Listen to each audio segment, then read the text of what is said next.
누가복음 10장 25절에서 37절까지 말씀을 저와 여러분이 함께 교독하도록 하겠습니다.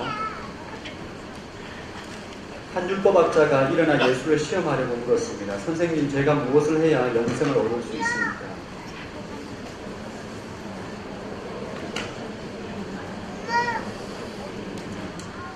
율법학자가 대답했습니다. 내 마음을 다하고 내 목숨을 다하고 내 힘을 다하고 내 뜻을 다해 주 내 하나님을 사랑하라고 했고 또 내 이웃을 내 몸같이 사랑하라고 했습니다.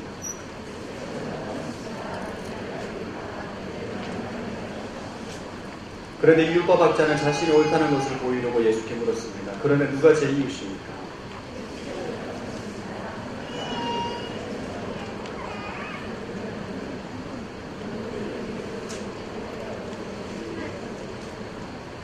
마침 한 제사장이 그 길을 내려가는데 그 사람을 보든지 반대쪽으로 지나갔다.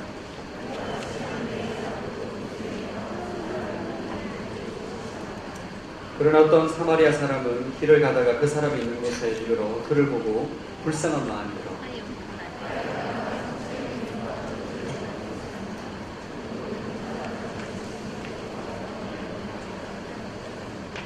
이튿날 사마리아 사람은 여관 주인에게 2데나리오를 주며 저 사람을 잘 돌봐주시오. 몸이 더 들면 내가 돌아와서 갚겠소 라고 말했습니다.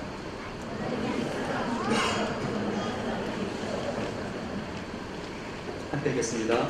율법학자가 대답했습니다. 자비를 베푼 사람입니다. 예수께서 그에게 말씀하셨습니다. 너도 가서 이와 같이 하라. 아멘.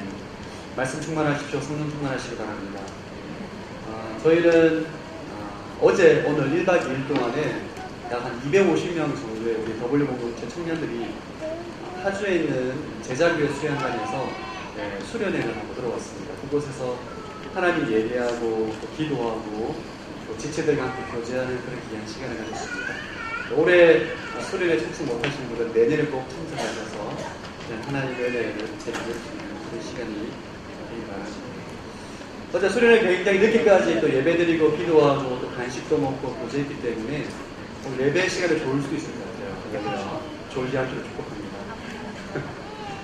오늘 말씀은 흔히 선한 사마리아인 비유라는 비유입니다. 이 비유는 굉장히 유명하기 때문에 세상에 예수님을 믿지 않는 사람들도 선한 사마리아인 비유를 잘 알고 있습니다. 심지어는 법안이를 이 사마리아 법이라는 법도 있기도 하죠. 우리가 굉장히 잘 알고 있는 비유이기도 합니다.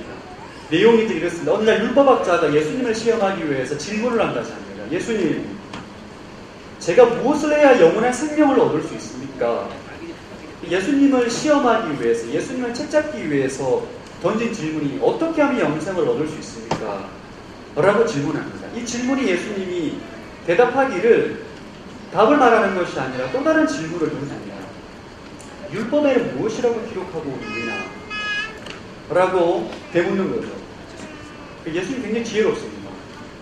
자기를 시험하는 것을 알고 질문하는 것을 보고 또 다른 질문으로 그에게 대답을 유도하는 것이죠. 이때 율법학자가 다음과 같이 대답을 합니다. 27절 말씀 한번 읽어보겠습니다. 27절 시작.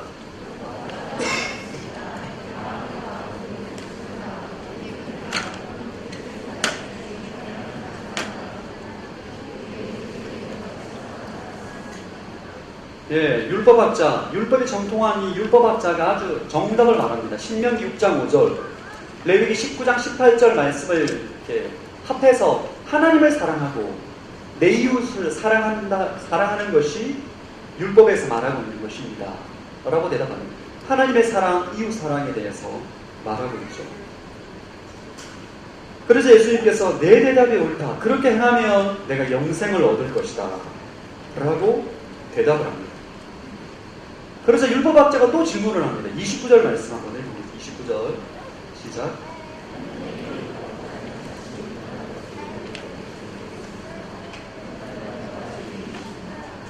(29절에) 누가 제 이웃입니까? 누가 제 이웃입니까? 율법학자가 예수님의 답변을 듣고 난 다음에 자신이 옳다는 것을 과시하고자 자기 잘난 체 하는 거죠. 예수님, 저는 다른 사람들과 다르게 이렇게 거룩한 것에 관심을 가지고 있습니다. 다른 사람들이 무엇을 먹을까 입을 거에 관심을 가지고 이 세상 가운데 살아가고 있는 사람이 대부분이지만 나는 하나님의 내적인 내세적인 복, 영생에 관해서 관심을 가지고 살아가는 사람입니다. 그런데 그 말씀 정답을 아는데 누가 제 이웃입니까? 묻는 거죠. 유대인에게 있어서 여러분, 이웃은 옆집 사람을 의미하는 것이 아닙니다. 유대인에게 있어서는 내가 상종하고 도와주고 자비를 베풀 만한 가치가 있는 사람을 이웃이라고 생각해요. 유대인에게 있어서 이웃에 대한 개념은 자기 동족들밖에 없습니다. 이방인들은 다 개라고 생각하는 거죠. 유대인이라는 경계를 넘은 모든 이방인들에 대해서 유대인들은 이웃이라고 생각하지 않습니다. 누가 제 이웃입니까? 라는 말은 별로 이웃 사랑을 실천하고 싶은 의지가 없는 거예요. 심지어는 유대인들은, 이방인들은 하나님께서 지옥불의 땔감으로 사용하기 위해서 만드신 존재일 뿐이다 라는 사고를 이 시대에 가졌습니다. 내 이웃은 누굽니까? 라는 질문 속에 이웃 사랑을 실천하고자 하는 의지가 느껴지지 않습니다. 그냥 저는 남다른 고민을 하고 있다는 것을 과시하고자 하는 것이 오늘 본문 말씀을 통해서 충분히 느껴지게 됩니다. 오늘 본문에 나오는 율법학자의 문제는 뭔가? 율법학자의 본질은, 성경의 본질은 여러분, 성경의 본질은 일상의 삶에 있어서 진리의 말씀이 실천하는 것이 성경의 본질입니다. 하나님의 사랑을 이웃 사랑으로 실천하는 것이 성경에서 말하는 삶의 본질인 거죠. 근데 이 율법학자는 이것을 자꾸 개념화. 성경은 규정해야 될 개념에 불과하다는 것으로 인식하는 거예요. 삶에 실천하는 것을 회피하고 어떻게 명성을 얻을 수 있습니까? 하나님을 사랑하고 이웃을 사랑하는 것을 개념화하는 것에, 아는 것에 그치고자 하는 거죠. 이런 오류에 빠져있는 율법학자에게 예수님은 사전적인 정의를 내려주시는 것, 이웃에 대한 사전적인 정의를 내려주시는 것이 아니라 오늘 본문에 나오는 한 가지 비유를 말씀하십니다. 선한 사마리아인에 대한 비유. 이 비유를 통해서 예수님은 율법학자 스스로 자신의 문제가 무엇인지를 점검하기를 원하시고, 더 나아가 이 시대에 살아가고 있는 모든 인류들에게, 사람들에게 자기 자신을 돌아보고 우리에게 있어 진정한 이웃은 누구인가를 깨닫게 하기 위해서 이 비유를 주신 것입니다. 그럼 예수님께서 주신 비유는 묵상을 하면 할수록 그 의미가 더 깊어집니다. 예수님께서 사복음서에 보면 여러 많은 비유가 있는데 이 비유는 묵상을 하면 할수록 그 안에 진리가, 숨어있는 진리가 깨달아지게 되는 거예요. 오늘 선한 사마리아인 비유를 통해서 여러분 가운데 진리가 깨달아지고 그 진리대로 순종하는 인생이 되기를 축복합니다. 선한 사마리아인의 비유 내용을 여러분 알고 계신 분들도 계시고 잘 모르시는 분들도 계시겠지만 간단히 요약하면 이렇습니다. 한 사람이 예루살렘에서 여리고로 가다가 강도를 만났어요. 강도를 만나서 옷이 다 벗겨지게 됩니다. 심하게 매를 맞아서 피를 흘린 채 죽어가고 거리에 내버려진 거예요. 예루살렘에서 여리고로 가는 길은 위험하기로 악명 높은 길입니다. 자료에 보면 굉장히 많이 나와 있어요. 저도 아직 예루살렘과 여리고를 가보지 못했는데 자료에 의하면 예루살렘은 해발 760m, 그리고 여리고는 해발 마이너스 250m입니다. 고저가 1km, 여리고와 예루살렘과 여리고 1km 정도의 높이가 차이 나는 거예요. 그리고 거리가 36km가 정도 됩니다. 그런데 36km 거리가 되는데 높낮이가 1km가 되는 거예요. 얼마나 경사지겠습니까? 이 길이. 그 길의 자료에 의하면 강도가 굉장히 많이 출몰했다 하고 있고 1930년대까지 여행하는데 주의를 주었던, 절대 밤에는 그 길을 지나다니면 안 된다, 혼자서 그 길을 지나가면 안 된다, 1930년도까지 이것이 여행자들에게 경고를 주었던 길이 바로 예루살렘에서 여리고로 내려가는 길입니다. 지금 예수님은 여리고에서 반대로 예루살렘으로 올라가고 있는 거예요. 오르막길을. 오르막길을 올라가고 있는데 한 율법학자를 만나서 비유를 드는데 그 현장에 있는 그 길에서 강도를 만난 한 사람의 비유를 들어서 지금 이야기를 하고 있는 거예요. 이 강도 만난 사람이 누군지는 모릅니다. 근데 그 사람이 옷이 벗겨지고 쓰러져서 죽어가고 있는데 세 사람이 그 사람 곁을 지나갔다. 오늘 본문에 말씀하고 있어요. 누구죠? 제사장, 레위 사람, 사마리아 사람. 제사장과 레위 사람은 그냥 지나가고 사마리아 사람이 정성을 다해서 그 사람을 치료해주었다는 것이 오늘 비유의 내용입니다.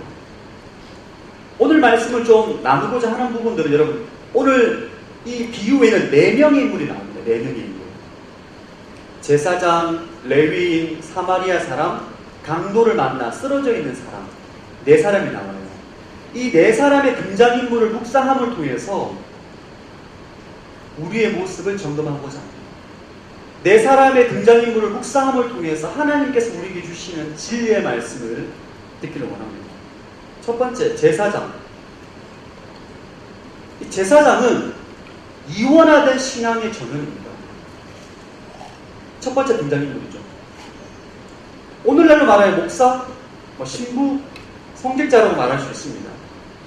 이 사람이 길을 가다가 거의 반 죽은 거죠.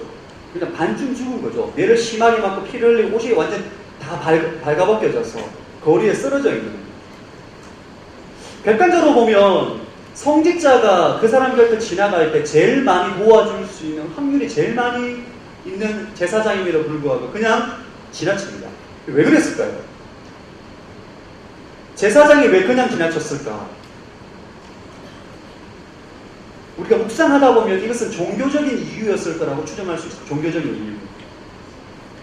민수기 19장 11절에서 13절 말씀을 한번 자막을 통해서 읽어보겠습니다. 시작.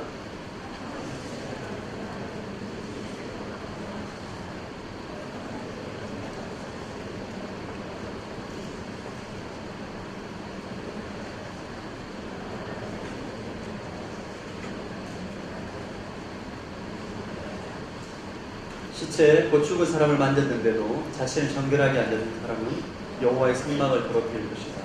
그런 사람은 이스라엘에서 끊어져야 할 것이다. 정결하게 하는 물이 그의 위에 뿌려지지 않았으니 그는 부정하다. 그의 부정함이 그의 위에 남아있는 것이다. 그럼 민수기 모세 오경에 보면 죽은 사람의 시체를 만지면 부정해집니다. 7일 동안. 7일 동안 부정해지면 이 제사장은 직무를 할 수 없는 거예요. 제사 침례를 할 수 없는 것입니다. 지금 제사장이 집이 여리고예요. 여리고에서 예루살렘을 출퇴근을 지금 하는 거예요. 그래서 예루살렘에서 오늘 제사 침례를 다 하고 여리고로 퇴근을 하는데 시체인지 죽어가는 사람인지를 보게 되는 거예요. 제사장 입장에서 찾아가서 이 사람이 죽었는가 안 죽었는가 호흡을 확인해보고 죽었으면 내 몸이 부정해지는 거예요. 자신의 제사장직을 보호하기 위해서 죽었는지 아니면 반쯤 죽었는지 확인되지 않는 사람을 지나치는 거죠. 만약 내가 이 시체를 만나서 부정해지면 내일부터 제사 침례를 7일 동안 못하기 때문입니다. 못해요. 이게 율법이에요. 그리고 구약에 이때만 하더라도 제사장들은 24 단차라고 해서 제사장 조직이 있습니다. 1년 동안 자기가 제사를 드릴 차례가 있는 거예요. 1년 스케줄 가운데 내가 한 주 동안 집중적으로 제사를 드릴 그 시간이 바로 이 제사장이에요.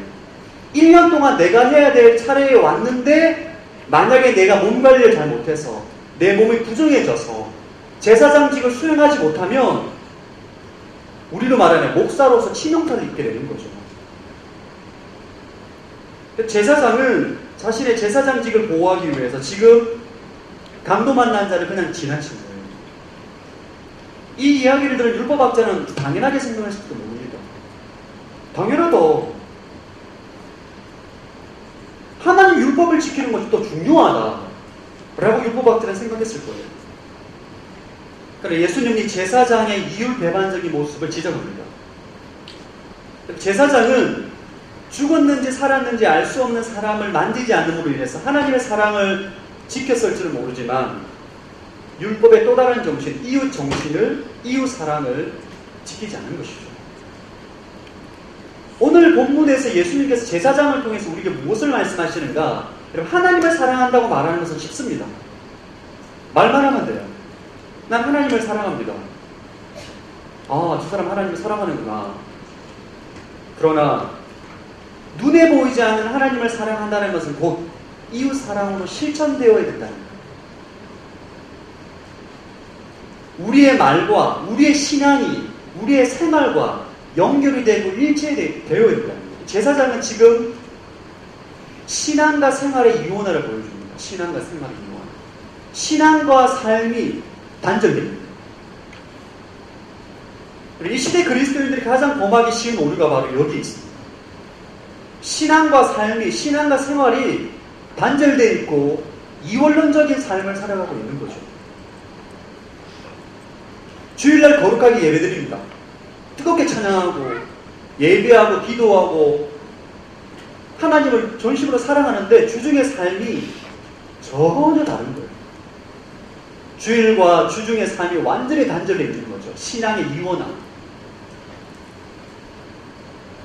부끄러운 고백이지만 아직까지 저희 대한민국의 신학교에 시험 칠 때 시험 감독이 들어옵니다.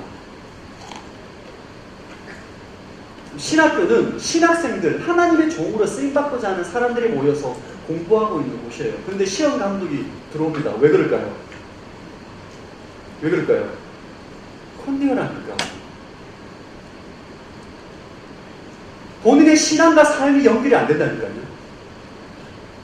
이게 바로 신앙과 생활의 이원함. 제 고향에 지역교회에 있는 목사님 한 분이 계셔서 대화할 일이 있었어요. 제가 신학교를 입학하고 난 다음에 신학 공부를 하게 될 때 그 목사님과 대화를 했는데 이 목사님은 신앙이 굉장히 이원론적입니다. 주일날 교회를 섬기는 것은 거룩한 것이고 세상을 섬기는 것은 거룩하지 않다라는 잘못된 사고를 가지고 있어요. 심지어는 세상의 모든 일들도 이원론적으로 구분합니다. 하나님을 기쁘시게 하는 직업은 거룩한 직업이고 사람을 기쁘시게 하는 직업은 좋지 않은 직업이다. 그래서 목사님이 생각하시는 좋은 직업이 무슨 직업입니까? 그건 하나님을 기쁘시게 하는 직업이기 때문에 목사, 선교사, 교사, 공무원 거룩한 직업이라는 거예요. 그러면 거룩하지 않은 직업 무엇이? 사람을 기쁘게 하는 연예인, 개그맨, 가수 절대 하면 안 된다는 거예요. 대화가 안 돼서 거기서 대화를 끊었습니다. 이거 말을 할 수 없는 거죠. 주일날 교회 와서 봉사하는 것은 굉장히 거룩하고 하나님이 일이라고 말하는데 주중의 직장 일은 하나님의 일이라고 생각하지 않는 거예요. 이게 신앙의 이원합니다.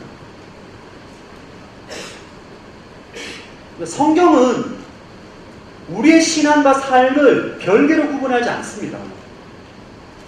성경은 영적인 것과 육적인 것을 구분하지 않아요. 영적인 것도 거룩한 것이고 육적인 것도 거룩한 것입니다. 이것이 성경에서 말하는 거예요. 헬라 사고, 서양에 있는 헬라적인 철학은 영은 거룩하시고 육은 타락했다라는 이원론적인 사고를 가지고 있어요. 오늘날 그리스도인들 가운데 이런 사고에 빠져있는 사람들이 있습니다. 이것은 잘못된 것입니다. 우리가 주일날 예배를 잘 드리고 난 다음에 여러분은 월요일부터 토요일까지 삶으로 예배를 드려야 돼요. 삶으로. 제사장이 직무를 수행하는 데 있어서 방해가 되기 때문에 죽어가는 사람들을 외면하는 것은 신앙과 삶의 이원이 되는 거예요. 구분이 되는 거예요. 단절이 되는 것입니다. 어제 수련회 가서 저희 청년부에 있는 형제와 대화를 하는데 아주 굉장히 좀 감동과 도전을 받았어요. 여기 계시네요. 그분이. 어제 그 형제님께서 개인 사업을 한다는 형제였는데 사업을 하게 된 계기가 독특하더라고요. 사업을 하게 된 계기가 컴패션에 100명의 아이들을 후원하기 위해 사업을 하게 되었다. 사실 저 굉장히 충격을 받았어요. 아, 저기 계시네요. 너무 도전이 되고 감동이 되었어요. 그게 신앙이에요. 그게 하나님을 사랑하는 것입니다. 우리 실제 삶 가운데 이웃을 섬기고 사랑하는 것이 하나님을 사랑하는 것입니다. 하나님을 사랑하고 이웃을 사랑하는 것이 따로 구분된 것이 아니에요. 우리의 신앙과 삶이 일치되는 것, 이것이 바로 제사장을 통해서 우리에게 보여주는 하나님의 교훈입니다. 자, 여러분의 삶과 여러분의 믿음과 여러분의 실천적인 삶이 일치되기를 축복합니다. 주일을 예배를 드리고 월요일부터는 여러분이 예배를 삶으로 월, 화, 수, 목, 금, 토, 일을 삶으로 예배를 드려야 됩니다. 찬양하고 기도하고 말씀을 듣는 것이 아니라 삶으로 하나님의 사랑을, 이웃을 사랑하는 실천하는 것이 하나님께 드리는 예배라는 거예요. 두 번째, 레위인. 레위인은 배타주의의 전형입니다. 배타주의. 레위 사람은 제사장들과 함께 하나님을 섬기는 사람이에요. 성막을 섬기고 예배를 섬기는 사람들입니다. 이스라엘 12지파들 가운데 구별된 사람들이에요. 여러분, 레위인들 율법에 있어서 정통한 사람들인데 율법을 가르치는 사람이에요. 그가 쓰러진 사람을 보았습니다. 구약에 하나님께서 고아와 과부와 나그네, 연약한 자를 돌보라. 그것이 하나님께서 기뻐하신다. 말씀한 것을 가르치는 사람입니다. 근데 레위인이 그 사람을 외면합니다. 왜 그랬을까요? 이 모르는 사람이 아니에요. 다 아는 사람인데 그 사람을 외면했어요. 왜 그랬을까? 묵상하는데 추적하는데 현실적인 이유였을 거라고 봅니다. 여리고 길을, 예루살렘에서 여리고로 내려가는 길에 강도들이 가끔 사람들이 부상을 한 채로 넘어져 있다가 그 사람들을 도우러 오는 사람들을 습격하는 일이 종종 있거든요. 오늘날은 그런 사기를 치죠. 사람들이, 악한 사람들이. 레위인들이 그런 골치 아픈 일에 휘둘리고 싶지 않은 거예요. 제가 오늘 우연찮게 설교를 듣다가 어떤 목사님께서 지나가다가 어떤 아이가 다리가 부러져가지고 누워있는 것을 보고 4살짜리 아이가 다리가 크게 부러진 것을 보고 지나가다가 애들이 크게 우는 소리가 나서 그 현장에 달려가서 보니까 4, 5살짜리 애들 말고 한 아이가 다리가 부러져 있는 것을 봤다는 거예요. 아무리 부모님을 찾아도 찾을 수가 없어서 이 목사님은 너무 다급한 마음에 이 아이를 데리고 급하게 병원으로 이송해서 아는 집사님이 운영하신 병원에 그 아이를 보냈는데 그 병원을 운영하신 집사님께서 그 목사님을 굉장히 이러면 다음부터 이렇게 하지 말라고 했다는 거예요. 목사님이 굉장히 선한 일을 했는데 이렇게 하면 나중에 또 골치 아파진다. 인생을 모른다. 목사님 지금 인생을 모른다. 세상이 험악한지 모른다. 그래서 목사님이 굉장히 많이 불편했대요. 근데 실제로 병원에 부모님이 어느 병원인지 알고 자기 자녀가 다친 것을 알고 와서 봤는데 이 부모님이 그 목사님을 향해서 당신이 교통사고를 내고 이 아이를 병원에 입원시켰다고 막 몰아붙였다는 거예요. 실제 사건입니다. 오늘날 현실이 그렇다는 거죠. 오늘날 현실이 그래요. 그래서 그 목사님이 안타깝게 오래전의 일인데 돈을 갖다 물려줬다는 거예요. 현실적인 이유인 거죠. 레위인은 참된 경건은 고아와 과부와 나그네를 섬기는 것을 알고 있음에도 불구하고 오늘 그의 믿음을 실천하는 데 가로막는 것이 뭐냐면 타인을 향한 배타적인 마음이에요. 이 사람은 섬겨도 되고 이 사람은 도와도 되고 저 사람은 도우면 피곤해진다. 우리가 섬기고 우리가 돌봐야 될 대상이 아니다. 타인에 대해서 조건적인 마음과 배타적인 마음을 가지고 있는 것이죠. 자신의 삶을 보호하기 위해서. 오늘 예수님께서 레위인들을 통해서 우리에게 이것을 지적합니다. 사실 여러분, 저도 내가 만약에 이런 현장에 만약에 피를 흘리고 죽어가는 사람들을 보았을 때 나는 과연 레위인처럼 현실적인 이유를 문제로 피해가지 않을까? 저는 사실 사마리아인과 같이 그를 전심으로 도울 수 있을까? 한번 물어봤어요.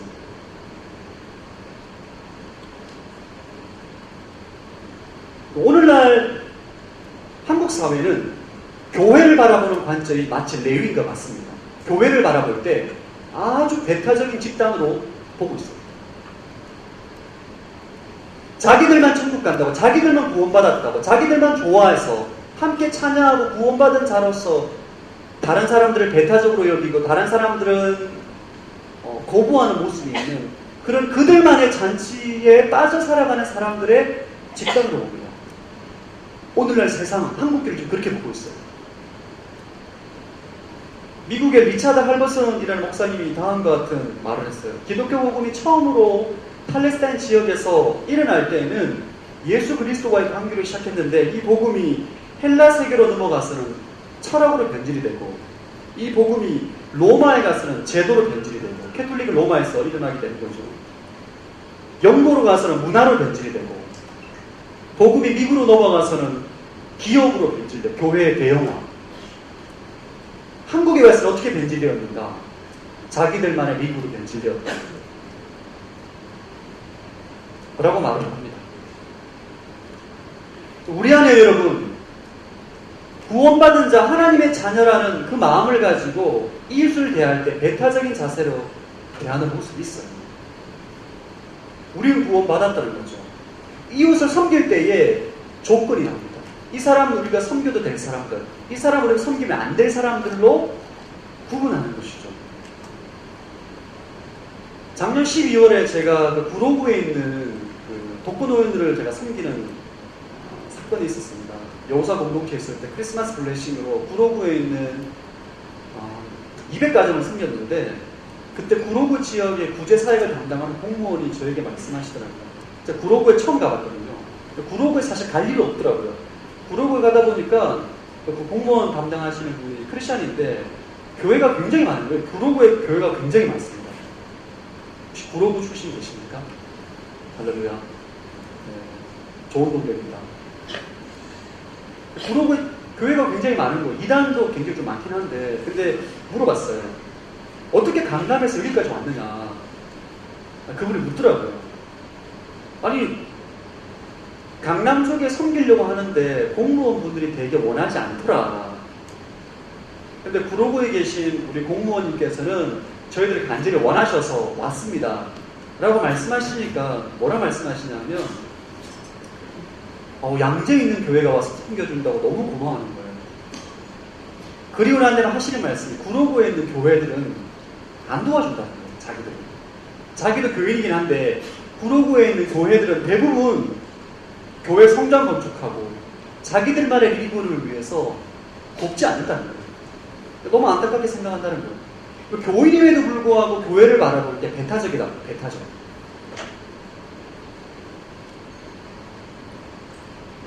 오늘날 교회 공동체에 있는 많은 그리스도인들이 배타적인 관점을 가지고 있어요. 도움이 필요한 자, 죽어가는 자들에게 조건 없이 돕는 것이 아니라 사람을 섬기는 것이 아니라 조건.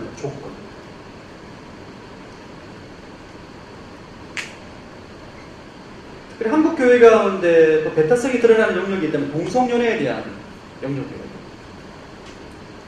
미국 교회에서 이미 동성연애자들을 교회 안에 받아들이고 있습니다. 그들이 잘했다, 그들이 잘못이 없다라고 말하는 것이 아니라 그들도 구원받아야 될 하나님의 백성들이다 라고 보고 그들을 긍휼하게 여기는 거죠. 그들을 섬기는 거예요. 교회 안에 수많은 보수적인 사람들을 동성연애자를 볼 때에 굉장히 배타적으로 보고 배타적으로 대합니다. 이것은 성경적이지 않는 거죠. 예수님 마음이 아닌 것입니다. 우리 안에 일본을 대할 때도 저는 일본의 히로시마를 아우리치에 갔던 적이 있는데 히로시마에 원폭 피해 박물관이 있어요. 1시간 정도 그 원폭 피해 박물관을 보고 나서 제 안에 시험이 들었습니다. 내가 일본을 그 박물관의 메시지 이거예요. 일본은 2차 세계 전쟁의 피해자다. 그들의 메시지. 그 박물관 1시간 쭉 돌고 나면 그들이 말하고자 하는 게 원폭의 피해자, 전쟁의 피해자라는 거예요. 한국 사람이 제가 그걸 본 순간 화가 치밀어 올랐습니다. 너희들은 가해자다. 너희들은 피해자가 아니다. 피해자는 대한민국이다. 라는 막 외침이 막 일본말이 안 돼서 하지 못했어요. 일본에 가기가 싫은 거예요. 일본 아우리치가 제일 가기 싫은 거예요, 진짜. 할렐루야. 제 솔직한 마음입니다. 이것이 레위인이 가지고 있는 배타성입니다. 내가 가지고 있는 관점, 민족적인 어떤 관점, 이것이 사람들을 구분하는 거죠. 이 사람들은 도와도 되는 사람, 이 사람은 도우면 안 되는 사람, 현실적인 이유에 따라 조건에 따라 사람들을 섬기는 것이 바로 배타적인 그리스도인의 모습입니다. 여러분 안에 있는 그런 모든 배타적인 마음을 제거하기를 축복합니다. 세 번째 등장인물은 사마리아입니다. 사마리아. 주변 인물의 전형이에요. 사마리아 사람은 이방 민족과 이스라엘 백성이 혼합된 사람들입니다. 이 아수르가 북이스라엘을 멸망시키고 난 다음에 그들이 쓴 정책이 민족 혼합 정책입니다. 민족의 정체성을 말살시키기 위해서 북이스라엘 민족들과 이방 사람들을 막 결혼시켰어요. 강제로 결혼시켰어요. 그러다 보니까 피가 섞이게 됩니다. 유대인들이 그들을 극도로 미워하고 증오했어요. 그러다 보니까 그들이 성경을 모세오경만 성경으로 인정합니다. 구약의 예언서라든지 말라기 같은 것들을 하나님 말씀이라고 인정하지 않는 거예요. 예루살렘 성전을 인정하지 않아요. 그리심산에서 자기들끼리 성전을 지어서 예배를 드렸어요. 유대인들 보기에는 완전 이단입니다. 이단. 지리적으로 굉장히 가까운 데 살지만 이웃의 정의에서는 가장 먼 곳에 있는 사람들이 바로 사마리아 사람입니다. 그러니까 충격적인 것은 가장 도덕적이고 가장 경건하다고 생각했던 제사장들과 레위인들은 강도 만난 자를 피했는데 자신들이 벌레 보듯이 바라보는 사마리아인이 그를 도왔다는 거예요.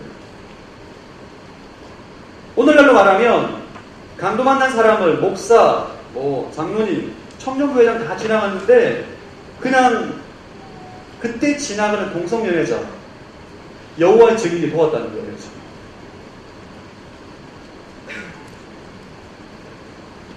본문에 나오는 사마리아 사람은 누구일까?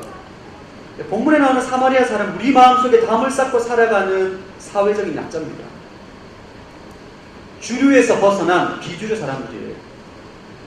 주변 인물이죠. 주변 인물. 아웃사이더. 그가 바로 강도 만난 자를 도왔다. 심지어는 불교의 스님일 수 있죠. 우리가 보기에 불교의 스님. 이슬람 교도일 수도 있습니다. 저개발 국가, 가난한 사람.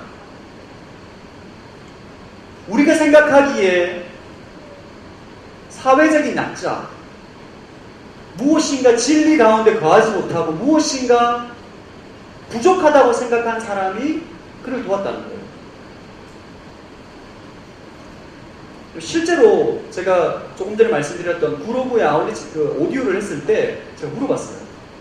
구로구에 있는 독거노인과 여러 많은 소외된 사람들을 누가 돕습니까? 물어보니까 부자는 돕지 않는다는 거예요. 부자는 안 돕는다는 거예요. 부자는 성금도 내지 않는다. 누가 돕습니까? 그 주위에 가난하게 살아가는 사람들이 십시일반으로 내서 그 성금을 내어서 돕고 있다. 그 공무원이 하시는 말씀이 실제로 가난한 사람이 가난한 사람을 돕더라. 내가 보니까 가난한 사람이 가난한 사람을 돕더라. 그렇게 말씀하시는 것을 드렸습니다. 사마리아 이야기는 율법학자에게 충격적인 이야기입니다. 예수님께서는 사마리아인이 비주류, 아웃사이더가 강도 만난 유대 사람을 도왔다라는 비유를 넣으시고 더 충격적인 이야기를 합니다. 우리 36절 말씀 한번 읽고 36절 시작.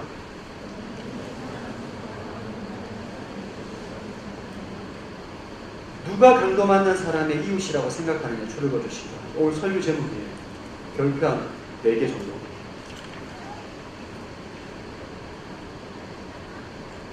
율법학자가 예수님에게 던진 질문이 뭐죠? 누가 제 이웃입니까? 이웃의 대상에 대해서 묻습니다. 예수님, 제 이웃이 누구인지 말씀해 주십시오. 그러면 제가 그를 섬기겠습니다. 그를 사랑으로 돕겠습니다.